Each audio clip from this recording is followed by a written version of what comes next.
श्रीराम सुतार यांना महाराष्ट्र भूषण पुरस्कार प्रदान. 14 नोव्हेंबर 2025 रोजी जगप्रसिद्ध शिल्पकार राम सुतार यांना महाराष्ट्र शासनाचा सर्वोच्च नागरी सन्मान म्हणजेच महाराष्ट्र भूषण 2024 पुरस्कार उत्तर प्रदेशातील नोएडा येथील त्यांच्या राहत्या घरी मुख्यमंत्री देवेंद्र फडणवीस यांच्या हस्ते प्रदान करण्यात आला. यावेळी उपमुख्यमंत्री एकनाथ शिंदे, उपमुख्यमंत्री अजित पवार, सांस्कृतिक कार्यमंत्री ॲडव्होकेट आशिष शेलार इत्यादी उपस्थित होते. नमस्कार मित्रांनो, आजच्या व्हिडिओमध्ये आपण शिल्पकार राम सुतार यांबद्दल महत्त्वाची माहिती बघणार आहोत. त्याचबरोबर शिल्पकार राम सुतार यांनी बनवलेले काही प्रसिद्ध मूर्ती, शिल्पकार राम सुतार यांना मिळालेले प्रमुख पुरस्कार आणि महाराष्ट्र भूषण पुरस्कार याबद्दल महत्त्वाची माहिती बघणार आहोत.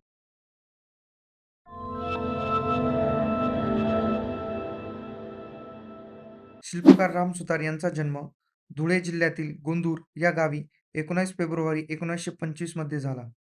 मुंबईतील जे स्कूल ऑफ आर्ट्समधून त्यांनी त्यांचं शिक्षण पूर्ण केलं.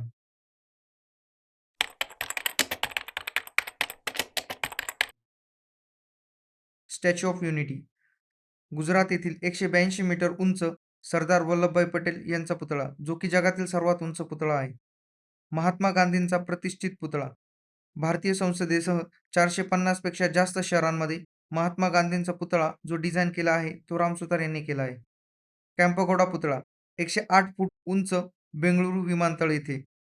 बाबासाहेब आंबेडकरांचा पुतळा इंदू मिल मुंबई.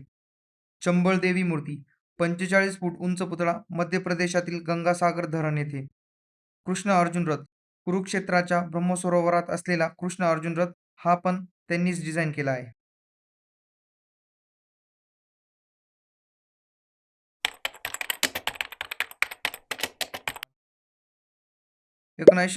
चा पद्मश्री पुरस्कार, 2016चा पद्मभूषण पुरस्कार, 2018चा टागोर पुरस्कार आणि 2024चा महाराष्ट्र भूषण पुरस्कार.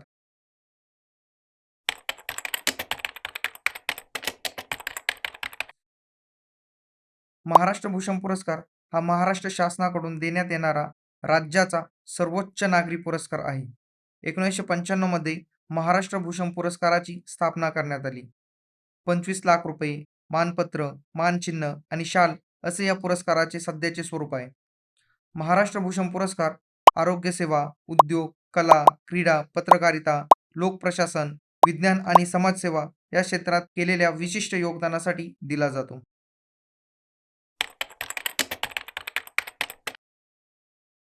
पहिला महाराष्ट्र भूषण पुरस्कार 1996 मध्ये लोकप्रिय साहित्यिक पु. ल. देशपांडे यांना देण्यात आला.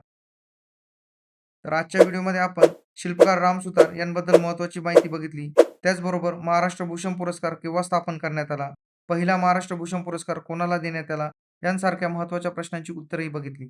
सरळ सेवा, वनरक्षक, तलाठी, पोलीस भरती, MPSC, SSCGD यांसारख्या स्पर्धा परीक्षांमध्ये विचारला जाणारा संभाव्य प्रश्न तुमच्यासाठी. अलीकडेच 2024चा महाराष्ट्र भूषण पुरस्कार श्री राम सुतार यांना त्यांच्या राहत्या घरी देण्यात आला. ते खालीलपैकी कोणत्या क्षेत्राशी संबंधित आहेत? पर्याय पहिला संगीत, पर्याय दुसरा शिल्पकला, पर्याय तिसरा चित्रकला आणि पर्याय चौथा क्रीडा. तुमचे उत्तर कमेंट करा. योग्य उत्तरासाठी आणि अशाच चालू घडामोडी टॉपिकच्या नोटसाठी डिस्क्रिप्शनमध्ये लिंक दिलेली आहे. तुम्हाला आजचा व्हिडिओ आवडला असल्यास हा व्हिडिओ तुमच्या मित्रांना नक्की शेअर करा. व्हिडिओला जास्तीत जास्त लाईक करा आणि TCS9 या आपल्या चॅनलला सबस्क्राईब करा. पुन्हा भेटूया एखाद्या नवीन टॉपिक सोबत. तोपर्यंत जय हिंद, जय महाराष्ट्र.